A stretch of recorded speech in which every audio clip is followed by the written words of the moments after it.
The amount of people that have hugged me and said, you've changed my life, I feel confident, I can go out of the house without makeup, I can wear clothes with my skin out without worrying about my hairs. I've just realised why they call you therapists. Good morning, welcome to 2023. There's a lot of there's more male doctors and nurses that do fillers on Harley Street. I didn't plan to have my own business. I actually fell into having my own business by accident. And with skin tips, my top 3 tips. I'm so happy you said that.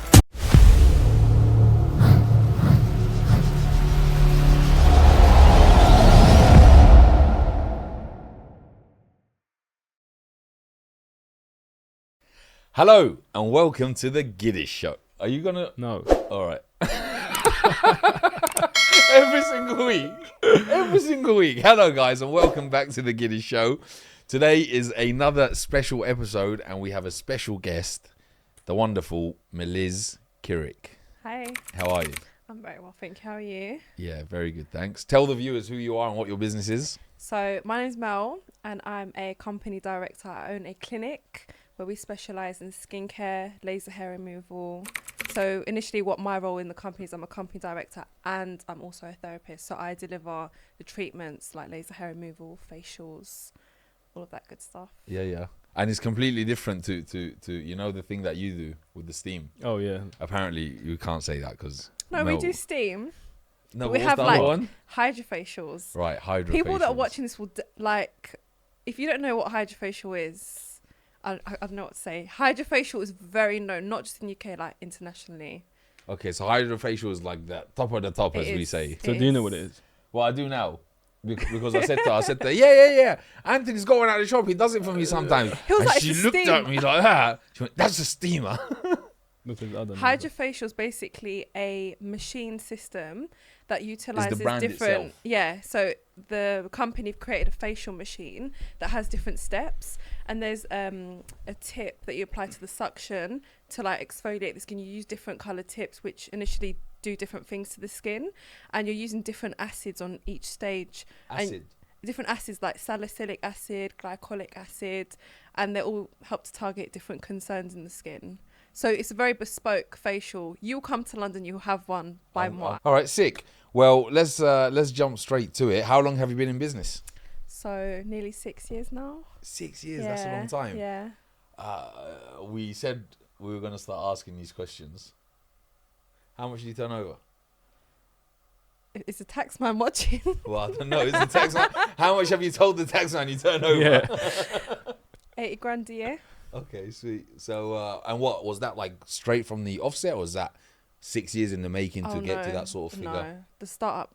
You will know, like a business doesn't start making big bucks straight away. I work from home, so I'm not on a busy high street. So me building up a clientele was based purely off of social media posting. And I'm assuming word of mouth, like recommendations. Oh, word of mouth, massively. Because for what you do and what I do, that's like the best form of advertisement. But that's until the machines take over. But no, it is the best form of advertisement because people can advocate for their own experiences to their family and friends. Exactly. So in the first couple of years, to be fair, after 6 months, I'd say I blew up. All thanks to a friend who had a big following. She was a lash technician. She promoted me, and where I'm from, in my area, there's a big Turkish community. And when someone from your community sets up a business, your community almost have your back. So, oh, wow. Yeah, so I had a lot of Turkish clients coming to me. They were my first clients, and they were telling their family and their friends. And then within a matter of months, I just started getting really busy with facials. And by the way, just for context, I didn't plan to have my own business. I actually fell into having my own business by accident. That's what I was about to ask. Like, was this like when you were a kid, when you were younger, were you like not going down the education route, the uni route, the employment route, all of that, or did you always know that you wanted to start a business and all of this stuff? Absolutely not. If I was 18, I would not have pictured myself as a beautician because I was studying law at university. Oh, so you did go to uni? Okay. Yes. Twice. I'm a 2-time dropout. Dropped so out you think you're You still the spotlight. yeah. You want to be like, oh, I'm a dropout. We got a 2-time dropout. Damn. And what? I'm gonna go back to uni just to drop out again. Again. Just tell them, you know what? Screw your education. Yeah, so when I was 18, I had left doing my A-levels at school.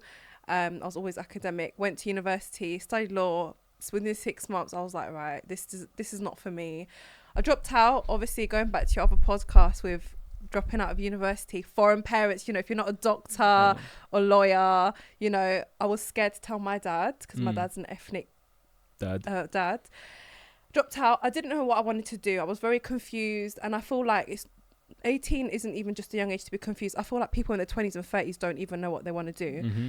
I had some time out. I was in Cyprus for 6 months, living there temporarily, came back, and I decided that I might go down the beauty route. But it was actually my dad that gave the idea. My dad was like, yo, you do your makeup every day. Why don't you do something with makeup?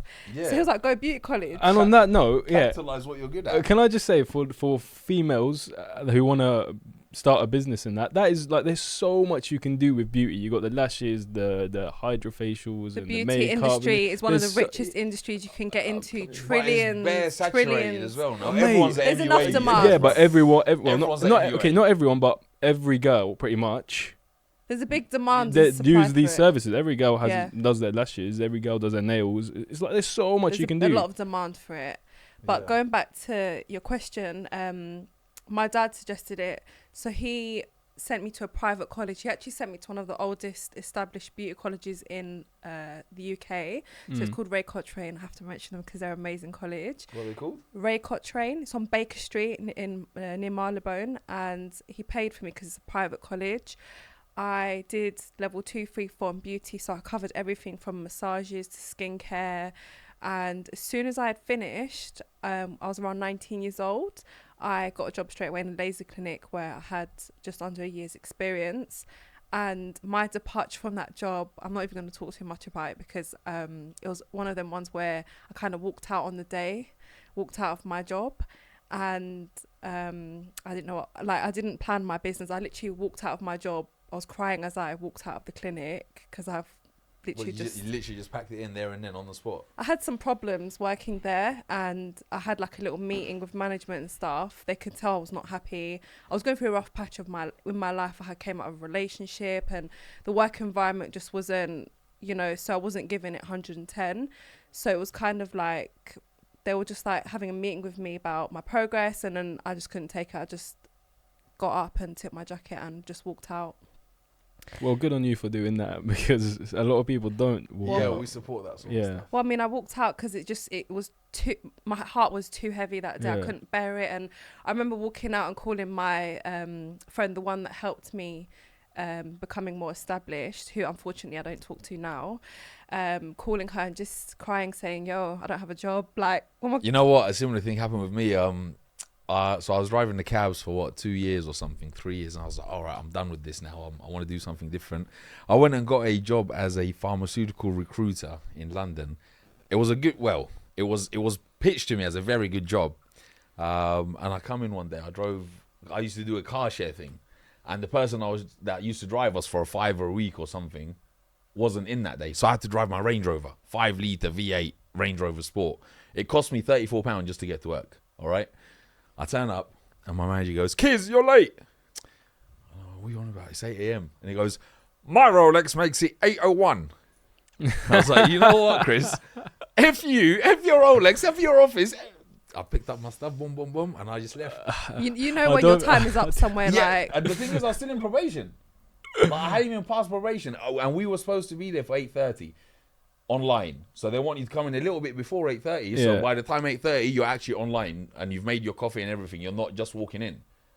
And he wanted to do me about 1 minute. And I was like, nah, this employment life is not for me. To have some geezer try to stunt on me because he's got a Rolex, like, absolutely not. And I'm giving him half hour of my time every day for free. And it cost me £34 to drive here. Now, no way, bruv. No. So, yeah, no, good on you for walking out and not taking it, I guess. So then how did you come about with, okay, this is what I'm going to do? When your dad said to you, you do your makeup every day and stuff, what made you think, okay, I'm going to go for this business? Well, I mean, when he encouraged me to like go to college to do beauty, I just thought I've got nothing else going for myself. I'm 19. my dad's offering to pay. It's like, I was so grateful. And that how long was that? Is like a private college? Because it was private, it was like 6 to 8 months, but it was intense. Yeah, but yeah. I mean, if you don't have the money, you can't do it. And it was a very well established college. So the fact that my dad had given me the opportunity and he offered to pay for it was something that I'm so grateful for. Oh, Sick. quick question actually. So to work in this industry, do you have to be qualified? Absolutely. You do? Yeah, 100%. Because it's not like that for me. What, with barbering? Yeah, you don't actually need any qualification to to legally practice as a barber in the UK. I mean, with beauty, allergies. I don't know, mate. We've got throats. We've got blades on people's throats, mate. Confidence is a big thing, and you can massively mess up someone's confidence if you don't know what you're doing with acids and skincare. Yeah. You can cause chemical burns, pigmentation, scarring. That would cost them thousands of pounds to get rid of, if they can ever get rid of it. So you have to be qualified and insured, right? Oh, definitely. Right, insurance, you have to have your insurance on check. Because you have to You fill guys in don't have to have consultations. insurance, do you? Well, I mean, Yeah, I think you technically still do. we do. Liability and stuff. Public liability. That's all we need. That's if you're a shop, though. No. Each barber is technically. Each barber has their own self-employed. Yeah, each barber is Right. technically responsible for insuring himself. Yeah. Whether or not barbers actually do that, I can't answer in behalf of everyone. Yeah. I am personally. Yeah, obviously. Me, yeah, I am. You got to cover your back regardless of what industry you're in. Insurance is there Yeah. for a reason. So Yeah, no, Yeah. absolutely. Okay, No, so you done this course for how long was it? 8 months, you said? it was around 8 months because I Okay. did level 4, which is microneedling and laser hair removal. And then I had a really good relationship with the man who owned the college. I would always pop in with him while I was like going into my classes. I built a really good relationship with him. And when I had finished my qualifications, because we had such a good liking to each other, he helped me. He said, I know that you're going to represent this college well. I can put you forward for some interviews, because clinics would go to this college to recruit people that had become qualified. Yeah. And he had confidence in me as a person that I would make the college look good if I went forward for some interviews. And the first interview I got, I literally managed to get the job in the bag. And I was like, it was just before I turned 20. Yeah. And then I worked there for just under a year. And then my departure was a bit of a mess. And then that day I remember calling my best friend, just saying like, I don't have a job. And she was working because she used to lash from home. She has a studio now. And she said, come. And I went to Hackney. I used to work in Finchley Central, travelled to Hackney to her house with like my makeup half off because I was crying on the train. People were looking at me. I was actually sitting on the train sobbing that I just left my job, because you feel confused. You feel like, when you depart from a job, you think, what am I doing? My career, So I went over to her, and you know what? I'm so grateful for that girl. She's one of the most important people that have actually helped me in my career, and I'm forever grateful for her. What, even though now you guys don't talk? Oh, absolutely. She's a great person. Sick. She's amazing. No, I like have that you give so that much credit, even respect though for you her. guys don't She's- talk now. Yeah, she's an amazing person. And I went to her house, and she was like, you know what? You can do it. You can work from home. We went on a holiday for a week to Turkey, came back, and I already had a lineup of clients because she promoted me. We did a facial for her. She filmed it. She put it on her social. She tagged my business page. And yeah, it went from there. But I wasn't full-time straight away when I had left that job. I was part-time because I had to get something else part-time to have a consistent income until the business at home took off. Yeah. You're right, because it takes time to build up clients. And yeah, I was reaching out to influencers with big platforms to promote me, offering them complimentary services. And within a matter of like 6 to 8 months, I was seeing like 25 to 30 people a week. Oh, wow. Damn. Bang. So yeah. That's sick. All right. So, and that was obviously, 6 years ago now? I'd say just under 6 years, yeah, because I'm 26 now. And I became self-employed before I was 21. All right, sick. So And 5, you've never 6 looked back, years. have you? I mean, no, it's been a roller coaster of a ride. I mean, halfway through my business, I did for the second time go back to uni, but that was with regards to business. I went to study a nursing degree because I wanted to bring in injectables like Botox and fillers. And ethically, if you want to offer Botox and fillers, I mean, I shouldn't say ethically. There are non-medics that do offer it, and I was actually going to do that. What? I was Have going it to done. pay These days. $7,000 and go get a MVQ level 5 Really? to inject Botox and fillers and whatnot. Really? Yeah, because bare money. I know. Bare I know. money. But But that's swear- not why. Sorry, Anthony. No, sorry. It's a good industry to be in, but just adding in, you have to be passionate about how you're gonna make people Bro, look. I'm passionate about making money. Like, Yeah, I fine. know somebody that does it. He's making $3,500 a day. I know. Yeah. it's I know half of ridiculous. it is going towards stock because the Botox itself Right. costs money. Is he a medic? He's a pharmacist, yeah. Right, so he doesn't need to pay for a prescriber. So Botox for him is cheap. It's the Alright, filler sick. that's expensive. But yeah, he's doing bookings like three and a half I know, grand mate, a it's day. ridiculous. A day. And I'm like, I wish I studied pharmacy. I was like, nah, $7,000. Get what is it, MVQ level 5? It's the industry changing now. Though they're bringing in regulations. Yeah, but that's why we should do it beforehand. We should actually. But Definitely if you do it this. beforehand, you're gonna have to go back in because they're changing it. So the board is bringing in level 7 now, and you have to be level 7 qualified. This is something that's gonna be in effect this year. Oh, okay. Yeah, so it's not that easy. And also, The only thing that put me off actually is The not the risks. cost or the risk or the insurer. None of that. The only thing that actually really put me off is, would girls go to a guy to inject them? of course, And then I was doing a bit of market research and asking all of my girlfriends and everything. I was like, hey, would you go to a guy? And a lot of them were saying, yeah, they would actually prefer a guy. Really? Yeah, I don't have a preference, but I used to go to. a gay guy as well. Because apparently You're they... sorted then. Huh? Nothing. Huh? I don't think it's relevant. Like there's a lot of there's more male doctors and nurses that do fillers on Harley Street. Exactly. I've only ever That- been and that's the mostly other to men. statistic. Well, I I found was out. having this conversation the Straight other day, men. and this girl was saying that if you're a man, you won't get any business. No, That's- bruv, the that's men get very- more business. very- Men get more business because I don't know why, but apparently we're Be steadier careful what with you our- say here. Yeah, we're steadier with our hands and we pay more. I don't know, but a lot of the girls that I've spoken to said they would happily go to a guy, and actually most of them do go to a guy. And even the friends of mine that are doing it, most of them been trained by a guy. I feel like the gender doesn't even have any relevance. It's about the person's skill. Yeah, How yeah. they no, talk to but you, how they deliver before I had treatment. any exposure to this, I just thought, like, it's a sick idea. I'd love to make $3,500 a day, but who's gonna come to a guy to inject her? But apparently, it's like, yeah. And then I was seeing somebody at the time, and she said to me, "Oh yeah, but could you actually do this?" I said to her, "Yeah." To make $3,000 a day and get to work on beautiful women all day. What's not to love about that job?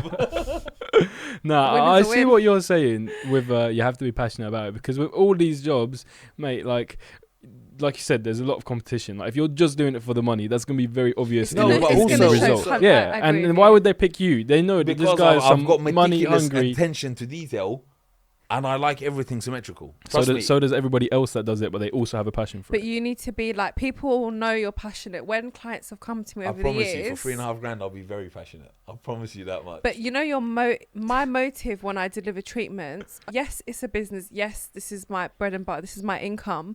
But initially, the end result is what I die for. Like, Mm. how's my client's skin going to look after their face when I hand them the mirror, the smile, like the amount of people that have hugged me. And also my mum who works with me, she's a beautician as well, and said, "You've changed my life. I feel confident. I can go out of the house without makeup. I can wear clothes with my skin out without worrying about my hairs." Like people that have had self-harm scars, who have been through trauma. oh, right, like, you can get rid of that. You can do that with microneedling. Like my treatments help people in different ways, and that's the most rewarding part of my job. When I go home, I've just realised why they call you therapists. yeah. Therapist, that it's makes therapy. Yeah. That makes sense. Good morning. Welcome to 2023. Thanks No, for wait, I was joining us. like, okay, cool, like laser hair treat. Why is that therapy? It's a But lot I get deeper it. than Yeah. how you look. It's, You should be a hair therapist. I was about to say, I was thinking, because Scalp I know what you're therapist. saying, because Scalp I have therapist, clients who yeah. do You've the got same. good hair, Anthony. Thanks. Yeah. No, But so- yeah, no. So you're like, when you get into a job, you have to be passionate about it. But I've heard some people say, "Oh, I went into this job because there's money involved." You could be earning lots of money, but be unhappy if you're not enjoying it. Like when I first started out, I was working 7 days a week from morning till night. Also, must I mention, I couldn't afford to get out the house and rent a room. I changed my bedroom in my parents' house into my workspace. What that meant was giving up my bed, my wardrobe, making it a clinic. I had a little sofa, like a single sofa like this, that I would pull out and sleep on.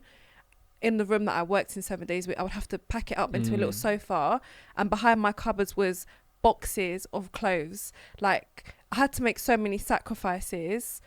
And, you know, imagine sleeping in a room that you work in 7 days a week. My honestly, motive, I had to go through the same in uni. Yeah. My little halls room was my yeah, barber shop. Yeah.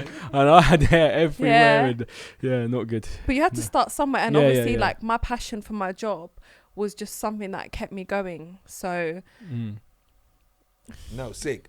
So that's what kept you going at the time. But at the moment, what motivates you to keep going when you face obstacles and challenges? well, I've come so far.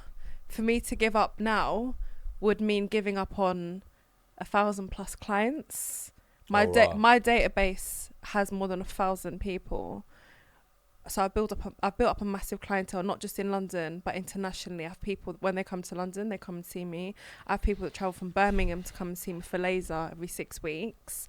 So for me, I'd be giving up on my reputation, everything that I built from scratch. Those sacrifices I made, the first 2 to 3 years was so mentally challenging for me.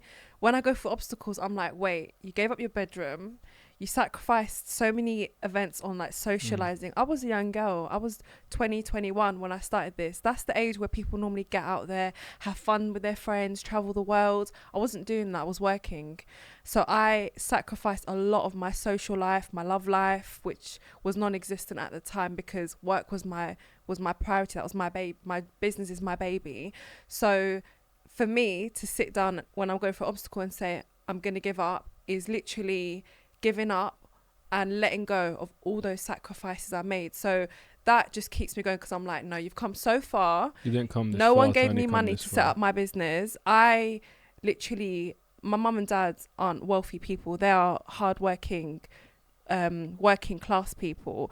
I built this up by myself. I've got 3 of the most renowned machines internationally for my laser, for my hydrofacial, for my lipo, for my body machine. People can't afford those machines. They are like having a mortgage. So the fact that I did that from the age of like 21 keeps me going. So you can't give up now. I'm not even halfway near where I want to be. So you just got to get up and you just got to keep it moving.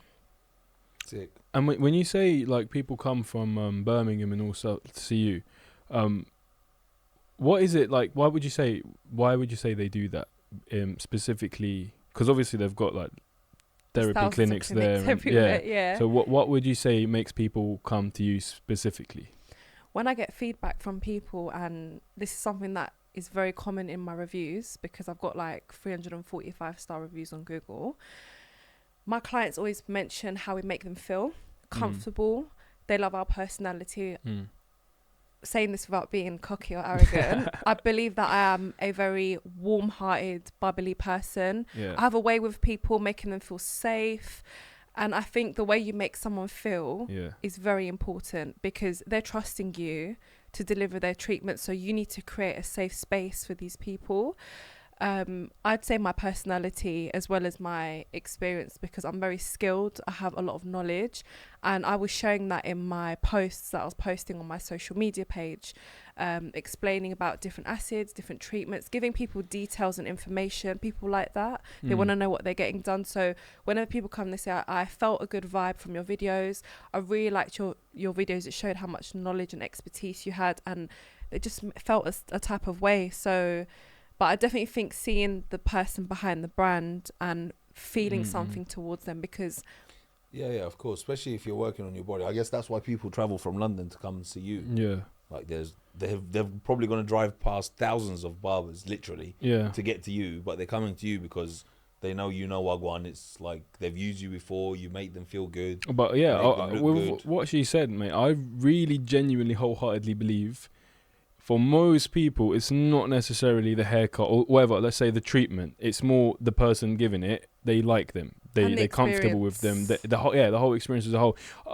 So certain people walk into a barber shop and they I look at them and I'm like, bro, you're getting such a dead trim, and it's a blatantly, objectively dead trim, but they continue to go back to that barber because the relationship they have with him. The people that walk into barbershops and they just sit down and like they go, so who's the next barber that's free? Oh yeah. I would love to live like that. I'm very jealous of them people that you can just walk into a random barbershop Yeah. and you just like, who's next? Where do I sit? And they'll just sit down and trust the world. No. Yeah. Yeah. couldn't I'm agree. very- Because I'm a therapist. I'm very particular. Because I work in the industry, I'm very particular of who does my nails, my skincare. Only I do it, or my mum does it. My hair, everything. I feel like you should definitely be selective about the person you're going to for your services. So, but Yeah, it's an no, too experience right. as well. So tell us, what's the most important lesson you've learned from a failure or a bunch of failures? To stop comparing yourself to other people. So I've stopped comparing myself.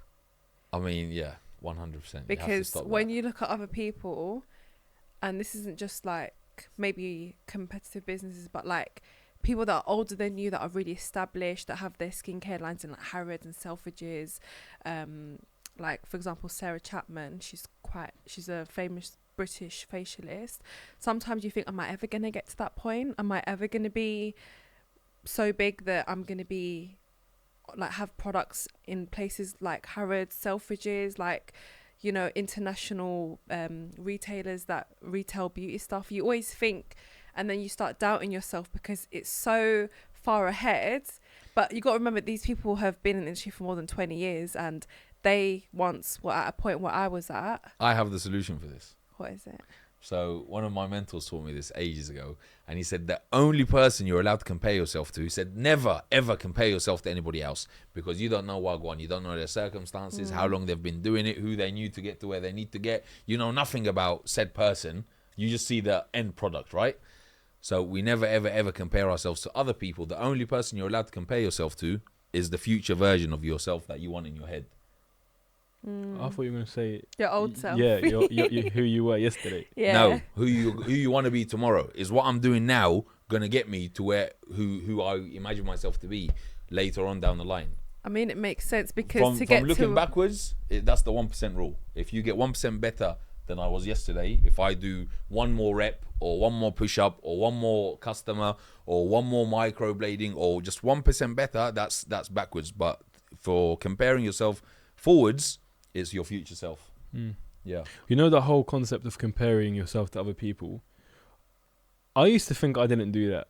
We all do it. Everyone As does humans, it. we all Yeah. do it. Even the most famous people, the most Yeah. viral people, they all do it. Well, I Yeah. realized, but the thing is, it's like it's not in such a way that like you compare where someone is and like you say like you want to be where they are, but it's also like certain things are meant for certain people. Like for example, like you said about getting their stuff on in big stores and Harrods and all. Certain people, no matter how good they get, even if they were 100% every single day and they were the best version of themselves, it's not like meant for them to have that specific future.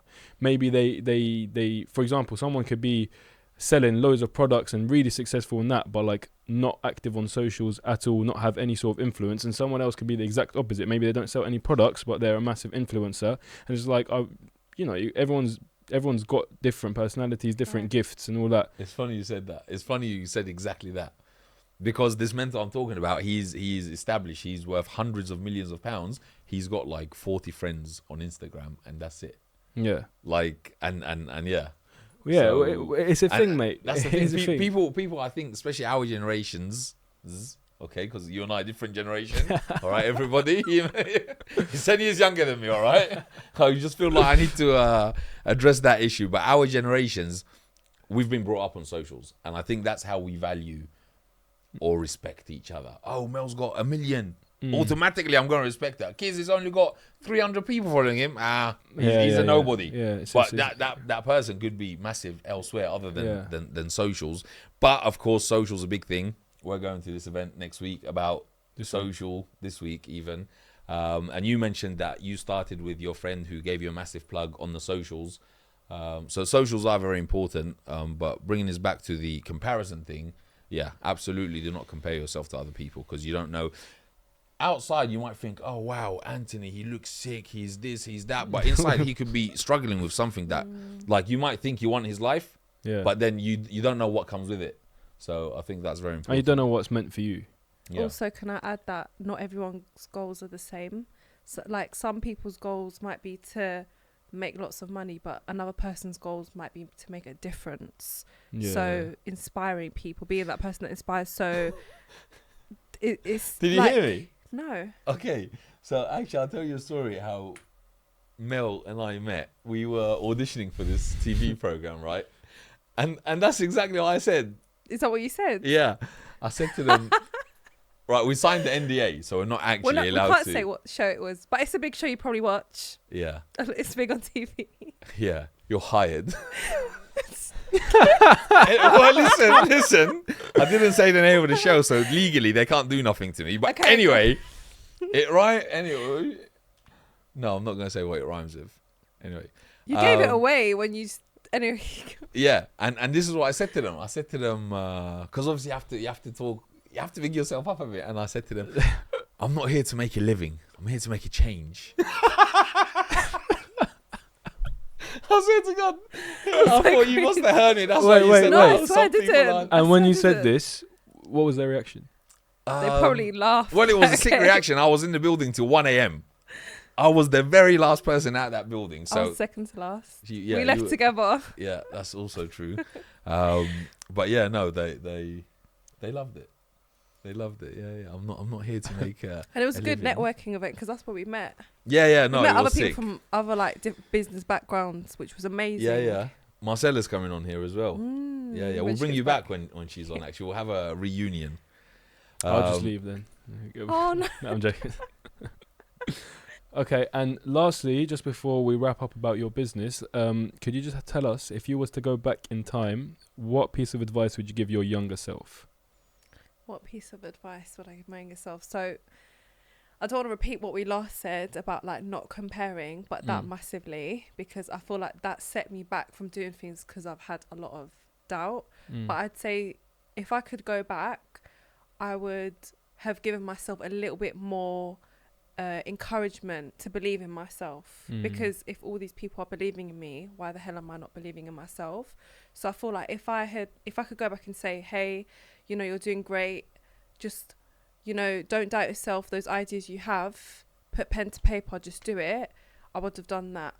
And I'm still yet to actually, I'm saying this now, but I'm actually due to get my ass on myself on TikTok, should I say, sorry, myself on TikTok, to start consistently posting out all the amazing knowledge that I have, so that I can acquire that following and spread information and help like people. You're mad in Number your one. head. She's got her uncle. He's got like almost 2 million on TikTok. My cousin's dad has what he's called Hagley West, his business, and his name's Tim Hayden, and he's got 1.4 million followers on TikTok. Yeah, Damn. see, that's He's- crazy that he's you're not amazing. utilizing He's that amazing. connection right there. He's given me a lot of business advice, to be fair, Damn. which has helped. But if I was consistent the way he was, maybe I would be at a point where he is. But yeah, self-doubt is actually a thing. You don't realise how much confidence can knock you back, your Yeah, of potential. course. If Can you knock you don't, down. if you don't do something about your dreams, it's always going to be an idea in your head. But if you don't doubt yourself and you do believe in yourself, that idea will become a reality, and that is initially something that can be a pathway to your success. So what do you do when you're not working, Mel? In my spare time, I'm pretty much with my family. Yeah. I'm actually busy when I'm not working. When I'm not working, I can't sit down and relax. I have to do something. Same, I'm like And that. it's always weirdly work related when I'm not working, like doing treatments on my family because it's my off day. So they're like, can you squeeze me in on your off day?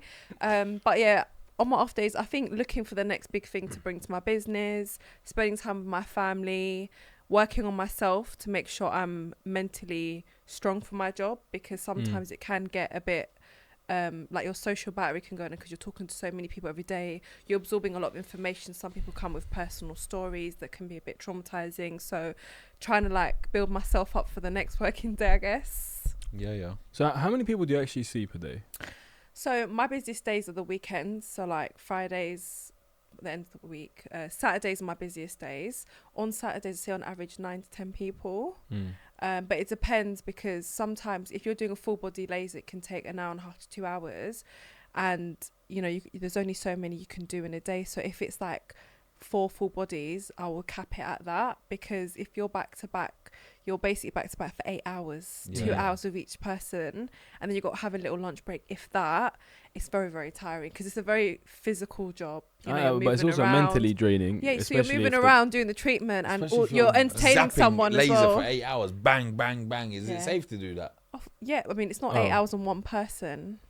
Yeah, but Oh, still. what, for me? Yeah, for oh, you. yeah, absolutely. No, You've I'm got not your mentally protective draining. eyewear, Like, talking, moving. yeah, like some people, yeah. they like you might not get along, but you still have to treat them. No, do you know what? Even if I know for someone's- me, Do is you get that sometimes? yeah, bro. Like, do you know what it is? Sometimes you might be not like you're just not you're not in a good mood, but you can't not be in a what good do you mood. do? What do you do when you're not in a good mood? I would You love have You to just know. have to, Professional. mate. You just you just Make got. You small can't. You talk. can't bring what's at home or outside of work to work. No. Like I have to. I've got certain customers who are just super high energy, 24/7. Yeah, yeah. And like I'm like so pissed off. Like let's say I was trading or something, I took a fat L and I just want to punch someone.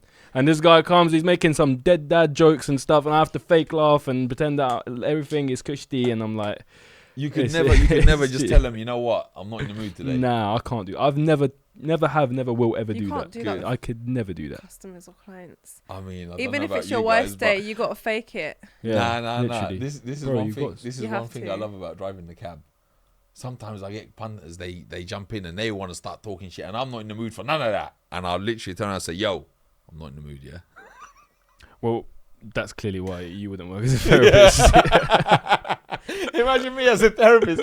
You come and you want to tell me, I'm like, "Yo, I'm not in the mood to hear your shit, mate." Right, listen, Mel. We like our viewers to get value from every single episode. This one is no different.